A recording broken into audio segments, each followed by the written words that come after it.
This talk is taking place at a university, which is appropriate because I'm going to talk about the future of higher education, the future of the university, which is coming fast, so let's get to it.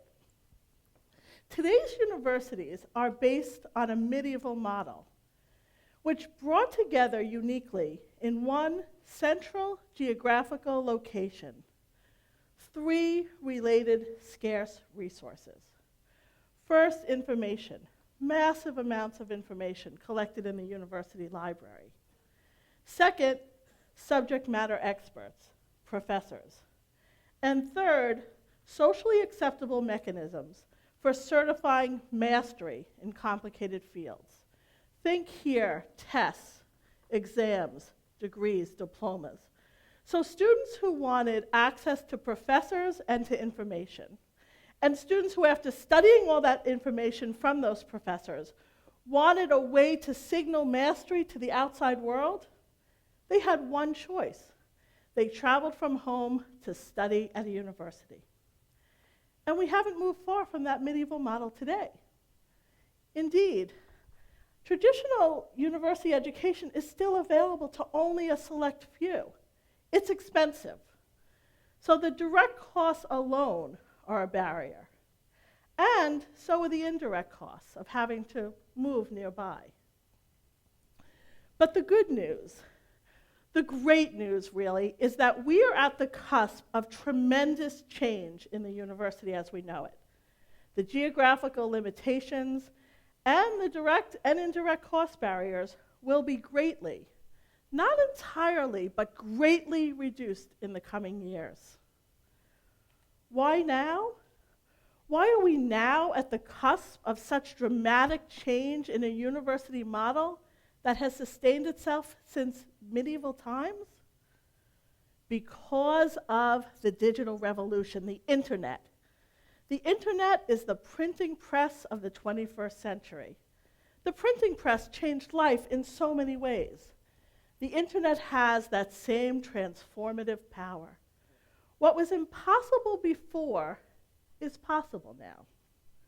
We can, and increasingly will be able to get access to, a fairly good higher education without leaving home, no matter where in the world that home is, if you can connect to the internet. With the internet, everybody has a library at their fingertips. And professors' lectures are no longer bounded by time or place. No longer limited to those particular students sitting in that particular classroom at that particular moment. As professors' lectures migrate online, they can teach their best topics to the world. Think of the possibilities. Think of all that untapped brain power in the world. All those individuals whose lack of exposure to the greater world of ideas prevents them from even discovering that spark that could light their unique lives. As costs come down and as the university is no longer bounded geographically, opportunities for those individuals rise. And for the cause of human development, for human prospering, we live in a wonderful time of change. We see signs of that change already. MIT has MITx. And TED has TED-Ed. Now, some in academia would resist this change. They say an online education could never be as good as on-campus learning.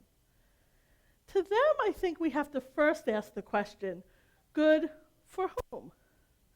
There are tens of millions of people, single mothers, caretakers of elderly parents, working adults, and many others who, for whatever reason, can't make it to a university, for a traditional university education. For them, the mere possibility of an internet-based education is an unqualified good. And the same is true from the perspective of society at large. From that perspective, too, the worldwide democratization of higher education is an unqualified good. Imagine higher education, graduate level education, professional education that spans the world, that's available to the world. So this suggestion that an internet-based education can never be as good as on-campus learning, I think to an extent misses the point. It also represents a failure of imagination, a failure to imagine what the future of online learning may become, and a failure to recognize its already existing relative strengths. An online lecture or an e-learning experience arrives at your location. You can watch it whenever you want, as many times as you want. You can stop, rewind, go back. You can even pause when your attention flags. And that's valuable. There's considerable research saying that attention almost always flags about 10 minutes into a lecture. So since I only have a few minutes before science says you'll begin to tune me out, let me just say two more things about the future. The first is that computing power continues to multiply. Moore's law is still in effect, still going strong. So, the microchips that enable the computers that make the internet come alive will continue to more or less double in performance every 24 months. With the power of compounding, that means that in 20 years, future microchips will perform at about 1,000 times more or less the power that they have today. 1,000 times! The second thing to note about the future has to do with online lectures. Today, the vast majority of online lectures are simply filmed lectures placed online. Think of them as the equivalent of the filmed play. In the early days of film, we had the phenomenon of the filmed play, where a filmmaker would simply set up a camera in front of a stage and film a play that was taking place on the stage. And that became the movie. Those filmmakers didn't yet appreciate the unique potential of the motion picture medium. Well, the same is true for the present and future of online lectures. As experience in this new medium is gained, and as technology continues to increase as well, we'll begin to see incorporated into online lectures the equivalent of the cinematic tools that filmmakers use to heighten interest in their stories. And one day soon, the equivalent of Citizen Kane or some other revolutionary movie will hit our computer screens or our iPads or whatever device is next, and we'll stop and say, oh my, look at what this new medium can deliver. So, for consumers of higher education, the future is bright. Higher education will be cheaper, more convenient, more customizable, and better in a lot of other ways as well. For providers of higher education, on the other hand, we're entering a period of significant disruption. The inescapable truth is that the scarce resources that were once central to the university are not so scarce anymore. Let's consider first the library, this first scarce resource of the university. At one time, the library held massive collections of information. You couldn't get access to that kind of information anywhere else, except now you can on the internet. And the internet has a lot of information that library collections don't have. And digital information is more convenient to use. The growing up digital generations certainly think so. And it's easier to manipulate and easier to transport. So this unique asset of the university is not so distinctive anymore. Let's consider next access to experts. I said earlier that I talked about online lectures. More become available every day. So this second unique aspect of the university, access to experts, is not so distinctive anymore. So what happens when a formerly scarce resource becomes abundant? For one thing, all else being equal, it reduces the social and economic value of an institution that relied on that scarcity for its social and economic value.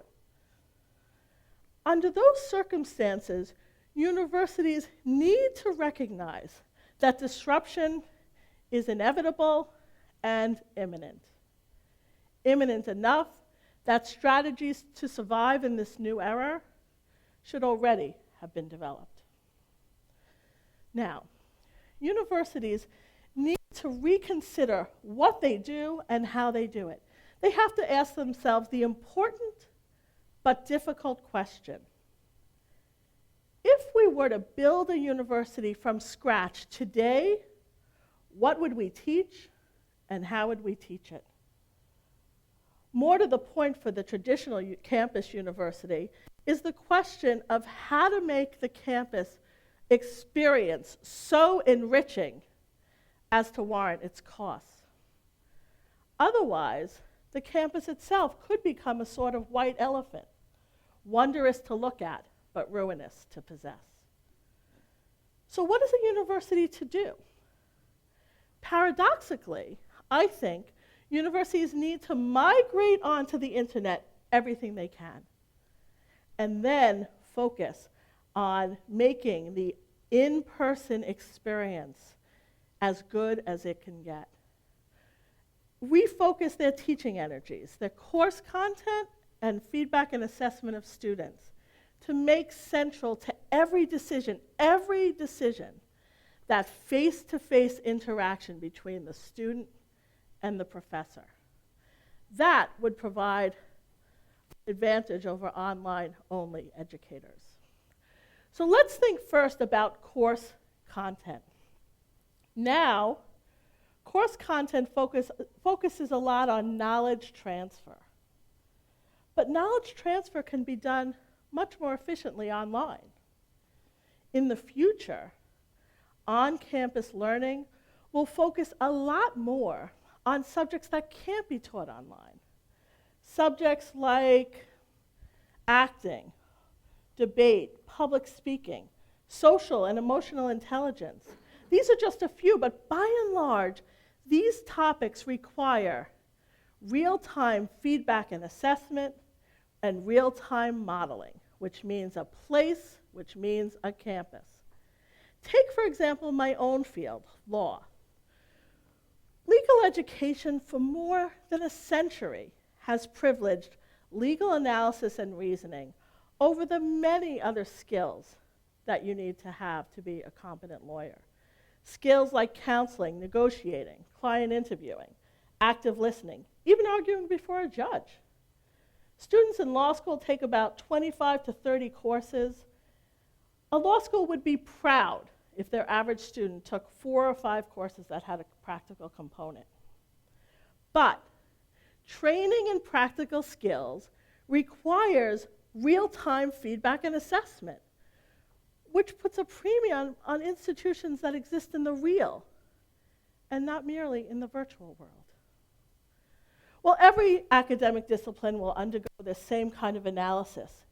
It's not that what was done in the past wasn't valuable. It was.